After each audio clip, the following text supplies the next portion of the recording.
Hello दोस्तों, आप सभी का स्वागत है एनिमे की इस दुनिया में। तो इस एपिसोड की स्टार्टिंग ताउका को दिखाने से होती है, जो कि पास ही के टाउन में पहुंच चुका था और वहां पर आते ही वो सबसे पहले अपने लिए एक प्राइवेट रूम बुक करता है और फिर शाम होने पर वो टाउन घूमने के लिए निकलता है। जिसके बाद उसको बहुत भूख लग रही थी तो वो एक रेस्टोरेंट में डिनर करने के लिए बैठता है और देखता है कि यहाँ पर लोग काफी मजेदार हैं। वो काफी जोर जोर से चिल्ला चिल्ला कर बातें कर रहे हैं, यानी कि अपने भाई ताउका को इस टाउन के बारे में काफी कुछ पता चल सकता है। ये देखकर ताउका को बहुत ज्यादा खुशी होती है कि उसे अब लोगों के ऊपर स्पाई नहीं करना होगा। तो वहीं पास में बैठे 3 पियक्कड़ आसपास के सभी किंगडम के स्ट्रॉन्ग सोल्जर्स की आर्मी के बारे में बात कर रहे थे, जिसमें वे लोग कहते हैं कि बेकोस एम्पायर के ब्लैक ड्रैगन नाइट्स सबसे ज्यादा स्ट्रॉन्ग हैं, जिन्हें हम बाहर आसमान में ड्रैगन्स के ऊपर उड़ते ही देख सकते हैं। उन्होंने एक छोटी सी टुकड़ी का यूज करके एक दूसरे किंगडम को बड़ी आसानी से घुटनों के बल ला दिया था। तो वहीं ये सारी बातें ताउका के किसी काम की नहीं होती हैं, इसलिए वो थोड़े से चावल बचाकर पिगी मारू के लिए रूम पर लेकर आ जाता है, जिसे पिगी मारू बड़े चाव से खाने लगता है। हाबड़ुक हाबड़ुक हाबड़ुक। और फिर वो आगे पिगी मारू को एनहेंस करने वाले सॉल्यूशन को बनाने के बारे में सोचता है। तभी उसे याद आता है कि रेस्टोरेंट में वो तीनों पियक्कड़ बात कर रहे थे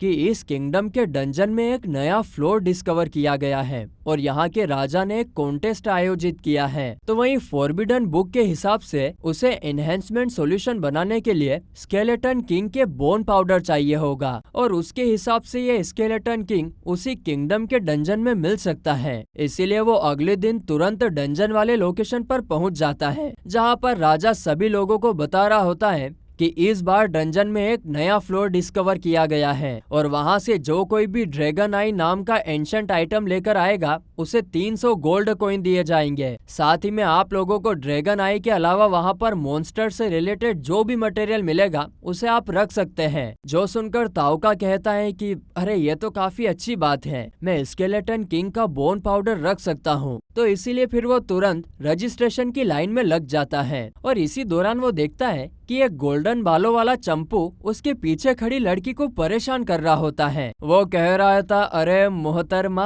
आप तो काफी ज्यादा खूबसूरत हो और तुम्हारी आवाज सुनने पर तो ऐसा लग रहा है, वाह वाह वाह, कोयल सी तेरी बोली cook cook cook cook cook cook cook cook cook cook cook. और तुम्हें देखकर मैं ये आसानी से कह सकता हूँ कि तुम किसी नेशन की कैप्टन हो, है ना, है ना, है ना। जिसे सुनकर आसपास के लोग बातें करने लगते हैं कि शायद ये लड़की सेरास एशरेन है, होली एम्पायर से, वही कैप्टन जिसके सर पर किंगडम ने इनाम जाहिर किया है। तो वही गोल्डन बालों वाला लड़का इधर कह रहा था कि मैं तुम्हारे साथ पहले भी डिनर कर चुका हूँ, मुझे अच्छे से याद है। जिस पर वो लड़की साफ साफ मना कर देती है कि मुझे तो ऐसा कुछ याद नहीं है। जिस पर गोल्डन बालों वाला लड़का कहता है कि तुमने तब भी मेरी ऐसे ही इंसल्ट की थी। भाइयों, मुझे इसका फेस अच्छे तरीके से याद है और इसके वो नुकीले कान, वो तो मैं कतई नहीं भूल सकता हूँ। इतना कहती वो जबरदस्ती उस लड़की के चेहरे पर से नकाब हटा देता है, लेकिन ऐसा होते ही उस गोल्डन बालों वाले के चेहरे के होश उड़ जाते हैं, क्योंकि उस लड़की को देखने से पता चलता है कि उसके कान कोई नुकीले नहीं है,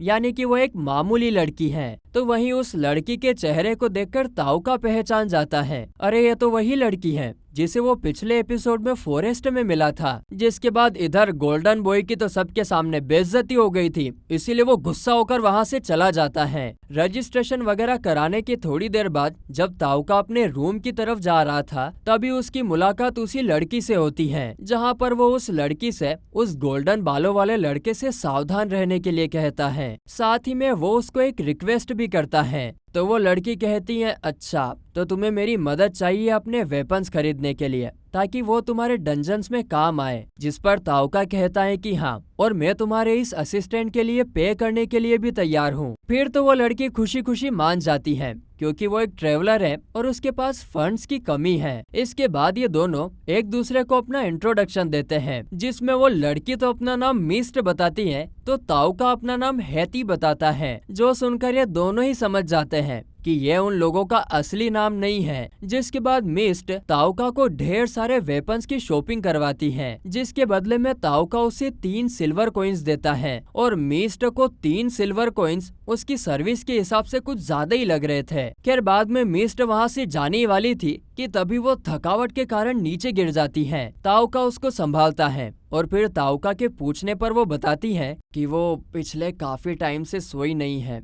इसीलिए थकावट के कारण नीचे गिर गई। इतना बताने के बाद वो ताओका को थैंक्स कहकर तुरंत वहाँ से चली जाती है। जिसके बाद ताओका डंजन के अंदर आ जाता है और आते ही वो कुछ लोगों को एक छोटे से मॉन्स्टर से डर कर भागते हुए देखता है। अब इससे पहले कि वो छोटे छोटे मॉन्स्टर इसके ऊपर अटैक करते, तभी ताओका पैरालाइज और पॉइजन स्पेल का यूज करके उस मॉन्स्टर को वहीं पर खत्म कर देता है और किसी को उसकी पावर के बारे में शक न हो जाए, इसीलिए वो उस मॉन्स्टर पर अपने चाकू से स्टेप भी कर देता है। जिसके बाद हम लोग उसे एक कोने में छुपा हुआ देखते हैं, क्योंकि जो लोग अभी अभी डर कर भागे थे वो एक सोल्जर को लेकर आए थे उस छोटे से मॉन्स्टर को खत्म करने के लिए। लेकिन वो लोग तो ये देखकर हैरान थे कि किसी ने पहले ही सिर्फ एक चाकू के जरिए उस मॉन्स्टर को खत्म कर दिया है। खैर इसके बाद ताओका डंजन के ओर अंदर जाने लगता है और इसी दौरान वो गोल्डन बॉय को दो वॉरियर्स के साथ बात करते हुए सुनता है। गोल्डन बॉय उन्हें कह रहा था कि मैं उस मिस्ट को पकड़कर खत्म करना चाहता हूँ और मुझे इसमें तुम लोगों की मदद चाहिए। तभी उस लड़की के बारे में सुनकर दोनों वॉरियर कहते हैं कि हम लोग उसे ऐसे ही नहीं मार सकते यार, उसकी अमेजिंग बॉडी को देखते हुए थोड़ा बहुत फन करना तो जरूरी है ना। ये सुनकर इधर ताओका का माथा बंद हो जाता है और तभी ताओका उन लोगों के सामने आता है। ए तुम लोग जबान संभाल के बात करो। ताओका को देखकर ये तीनों उसे एक कमजोर वॉरियर समझकर मारने की बात करने लगते हैं, जो देखकर ताओका पहले तो बेचारा बनकर कहता है अरे रुको रुको, मुझे छोड़ दीजिए, मैंने कुछ नहीं किया है। जिसे सुनकर गोल्डन बॉय पहले तो बाके फाड़ फाड़ के हंसने लगता है और ले तुम्हें छोड़ दें, और फिर वो तुरंत ताओका पर अपनी तलवार से अटैक कर देता है। लेकिन ताओका के सामने ये कहाँ कुछ है, वो तुरंत उन तीनों के ऊपर पैरालाइज स्पेल का यूज करता है, जिससे वो तीनों हिल तक नहीं पाते हैं और फिर बिल्कुल रहम ना दिखाते हुए वो इन तीनों को पॉइजन स्पेल से इफेक्ट कर देता है। और फिर वो कहता है कि पता नहीं क्यों, लेकिन तुम जैसे लोगों को एलिमिनेट करने में मुझे काफी सेटिस्फेक्शन मिल रहा है। पर अभी भी इस गोल्डन बॉय की, अरे नहीं ये तो पॉइजन से पर्पल हो गया, इस पर्पल बॉय की हेकड़ी गई नहीं थी। वो कहता है कि तुम तुम्हारे इस एक्शन के लिए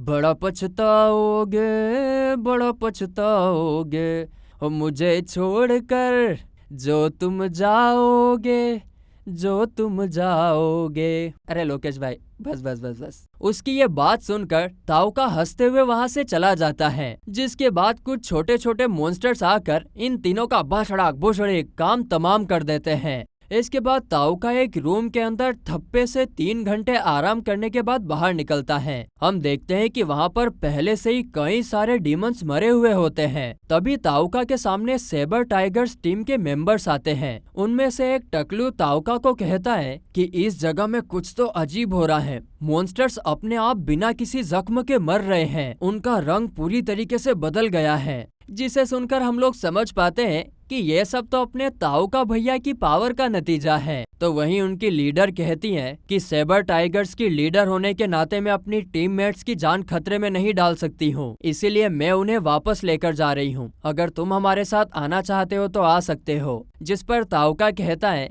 कि आपके ऑफर के लिए शुक्रिया, लेकिन मैं अभी और आगे जाकर देखना चाहता हूँ। जिस पर टकलू कहता है कि ठीक है, लेकिन आगे अगर तुम्हें और वॉरियर्स दिखे तो प्लीज उन्हें ये न्यूज जरूर बता देना। इतना कहकर ये लोग तो यहाँ से बाहर निकल जाते हैं और फिर इनके जाने के बाद ताओका एक बड़ा सा दरवाजा खोलकर अंदर जाता है और वो देखता है कि उसके बीचों बीच ड्रैगन आई रखा हुआ था, जिसकी रक्षा एक बड़ा सा पत्थर का ड्रैगन कर रहा था। उस ड्रैगन को देखकर ताओका को पूरा यकीन था कि अगर उसने इस ड्रैगन आई को हाथ लगाया तो यह ड्रैगन जरूर उठ जाएगा, और इसीलिए फिर वो पहले से ही उस ड्रैगन पर पैरालाइज स्पेल का यूज करता है और फिर पॉइजन स्पेल का, जिससे वो ड्रैगन तड़पने लगता है और फिर सूखी नीम की पत्तियों की तरह टूटकर बिखर जाता है। जिसके बाद ताओका उस ड्रैगन आई को उठाता है, मगर तभी रूम में एंट्री होती है मिस्ट की। वो कहती है कि मुझे लगा था कि यहाँ पर सबसे पहले मैं आऊंगी, लेकिन तुमने तो मुझसे पहले ही आकर ड्रैगन आई को हासिल कर लिया। तो वहीं उसकी ये बात सुनकर ताओका कहता है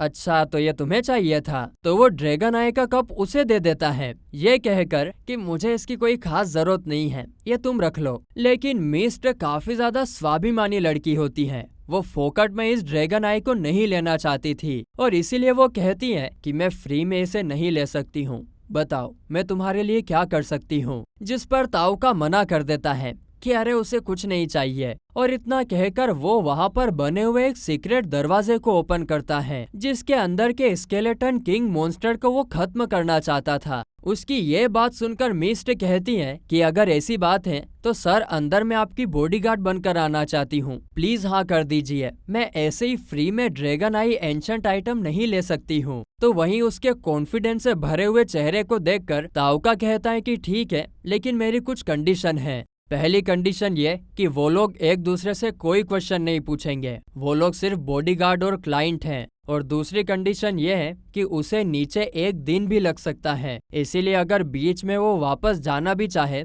तो उसे खुद की रिस्पॉन्सिबिलिटी पर जाना होगा। और मिस्ट इन दोनों कंडीशन पर एग्री कर जाती है। एक्चुअली वो तो पहले ही एग्री कर चुकी थी। जिसके बाद जब वो लोग अंदर जाते हैं तो डायरेक्ट ही हम एक बहुत ही खतरनाक बड़े मॉन्स्टर को देखते हैं, मगर मिस्ट पलक झपकते ही अपनी तलवार का यूज करके उस मॉन्स्टर के 2 टुकड़े कर देती है, जिससे हम समझ पाते हैं कि वो कोई ऐसी वैसी टटपुंजी लड़की नहीं है, कुछ तो जरूर छुपा रही है ये। तो वहीं उसके इस एक्सपीरियंस को देखकर ताउका उससे गोल्डन आई वाले मॉन्स्टर के बारे में पूछता है। अरे वही मॉन्स्टर्स जो एपिसोड 2 की स्टार्टिंग में उसने डंजन में देखे थे, जिन्हें मारकर ही उसे इतनी ज्यादा पावर हासिल हुई है। जिस पर मिस्ट बताती है कि वो गोल्डन आइज मॉन्स्टर दूसरी दुनिया से आए हुए हीरोज के लिए काफी ज्यादा इम्पोर्टेंट है, उन्हें मारकर वो लोग अपना लेवल अप कर सकते हैं। लेजेंड्स के हिसाब से डीमन किंग के असेंस की एनर्जी की वजह से ही वो मॉन्स्टर्स गोल्डन आई मॉन्स्टर्स में बदले हैं। तो भाई ये सारी बातें सुनकर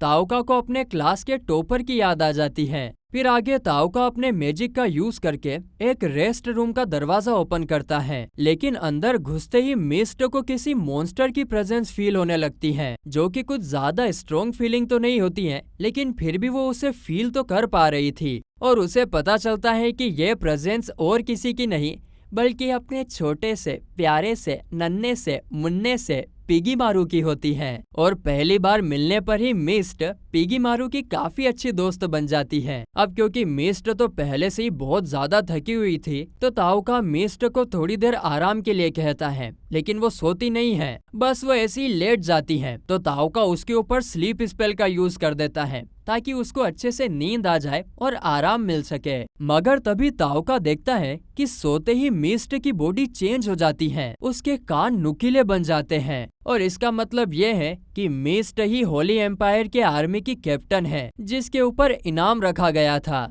तो वहीं दूसरी तरफ जंगल में हम ब्लैक ड्रैगन नाइट्स को देखते हैं। उन लोगों को वही 4 होली नाइट्स, वही फॉरेस्ट हंटर के बारे में पता चल गया था, लेकिन उन्हें समझ नहीं आ रहा था कि बिना किसी लड़ाई, बिना किसी इंजरी के वो लोग मर कैसे गए। तो वहीं उनके लीडर को लगता है कि ये काम जरूर मिस्ट का किया कराया है। जिसके साथ ही ये एपिसोड यहीं पर खत्म होता है।